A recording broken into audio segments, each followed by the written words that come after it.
C'est par milliers que les parents et amis des ex-étudiants de Lovanium se sont présentés au camp Tchatchi en ce premier dimanche d'enrôlement.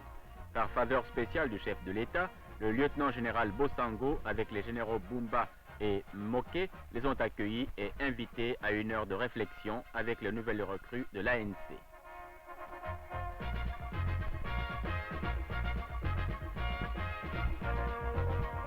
Après le salut au drapeau, d'autant plus émouvant en la circonstance, il y eut l'allocution de l'aumônier général de l'ANC, précisant en présence du cardinal Malula les grands principes de la discipline fondamentale des citoyens d'élite, responsables de l'avenir de la nation. L'épreuve consentie en commun ne peut qu'assurer la reprise de conscience des futurs dirigeants de la communauté nationale.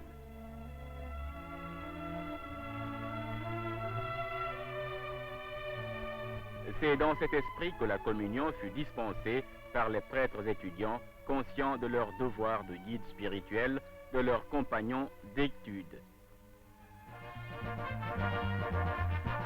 Le général Bosango, dont chacun sait les sentiments humains et familiaux, ne manqua pas de rassurer les familles sur le sort de leurs enfants dans cette grande famille nationale qu'est l'ANC.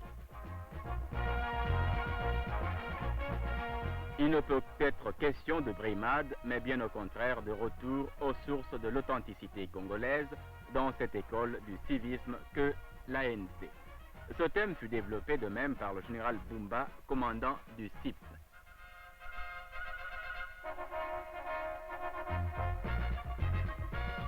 La discipline et la réflexion sont les deux mobiles d'une action nationale devant conjurer les périls de l'extérieur.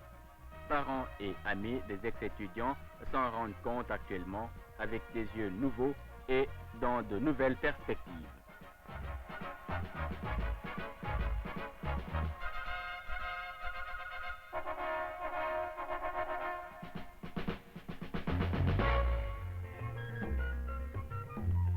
Le journal du maître a été porté conjointement sur les fonds baptismaux par le ministre de l'Éducation nationale, Ali Rissassi, et par le ministre de l'Information, Dominique Sakombi.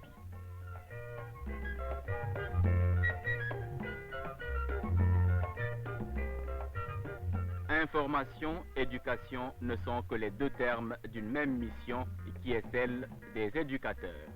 Ceux-ci ont désormais leur organe de presse qui leur permettra d'établir entre eux un moyen de communication préférentiel et qui leur apportera dans le même temps une source d'information spécialisée ainsi que les possibilités d'échange d'idées et d'expériences dans le secteur éducatif.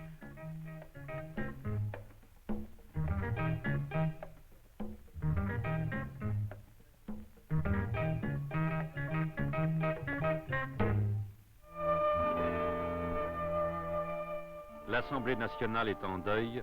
Un avion d'Air Congo a ramené de Bruxelles la dépouille mortelle du regretté citoyen député Kabengele. La nation s'était fait représenter par le président de l'Assemblée nationale, Boboliko, et le gouvernement par le ministre Alves. De nombreux amis ont assisté de leur présence et de leur sympathie la famille éplorée du défunt.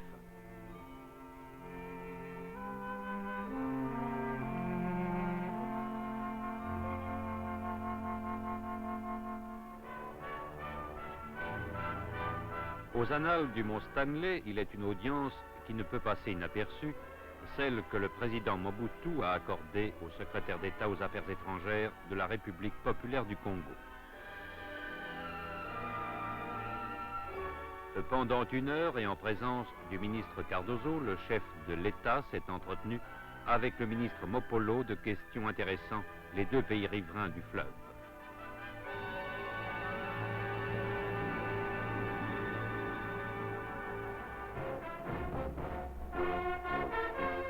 L'homme au canot rapide, c'est le gouverneur Kaniki, pour bon nombre de ses administrés de la province de Bandundu. Venant ainsi de Bagata, il était reçu avec tous les honneurs dans la ville de Bandundu par le premier bourgmestre Kilanga, ses proches collaborateurs et les notables. Le gouverneur a passé en revue les détachements de l'ANC et de la gendarmerie.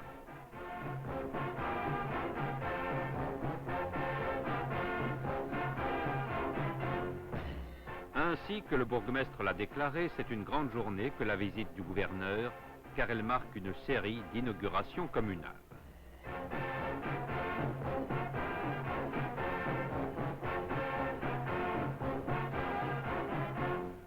Le gouverneur Kaniki allait couper plusieurs rubans symboliques.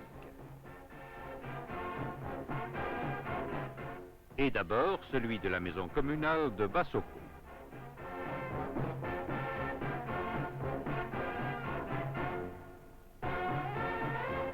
À la commune de Dissassi, le bourgmestre devait rappeler l'évolution prodigieuse de la construction des maisons communales et administratives de Bandundu. Toute la population et les soldats y ont contribué.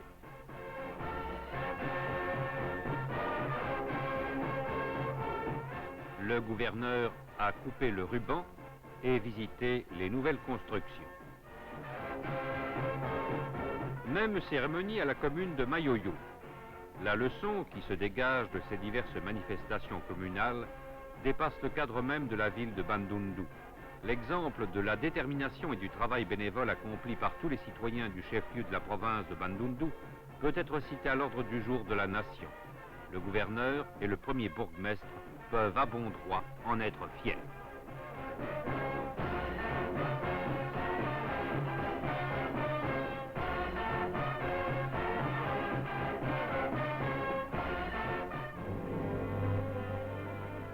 À Kikwit, la citoyenne Martine Jimanou a prêté le serment de bourgmestre de la commune de Lukemi.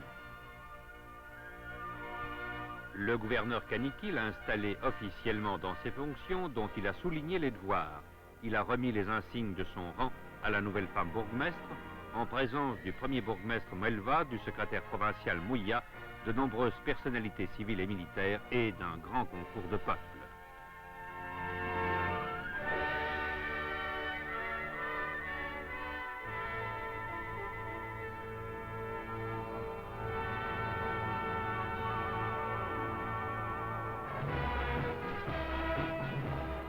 Le deuxième détachement de la police nationale a défilé à Kikwit devant le gouverneur Kaniki et les notabilités provinciales pour la présentation officielle de l'inspecteur principal Henri Mossala. Son entrée en charge découle des permutations en cours dans la police nationale.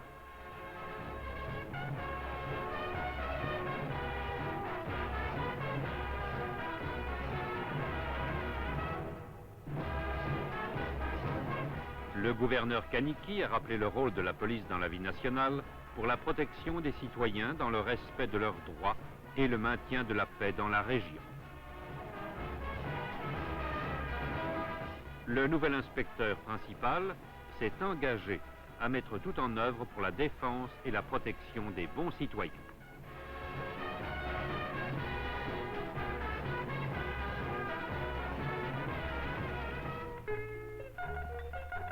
Commissaire général au tourisme, le député Victor Njoli a parmi ses fonctions l'agréable tâche de présider à l'élection de Miss Congo. Cela ne va pas sans quelques problèmes de rivalité personnelle ou provinciale. Toutes les jeunes Congolaises ne sont-elles pas les plus jolies filles du Congo?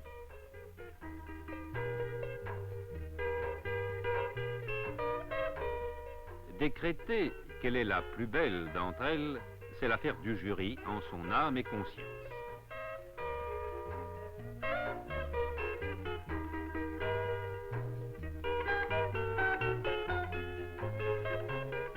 Des 5 finalistes retenus, c'est finalement Martine Mwaluke qui ceint la couronne de Miss Congo 71 et qui représentera la RDC au concours de Miss Univers.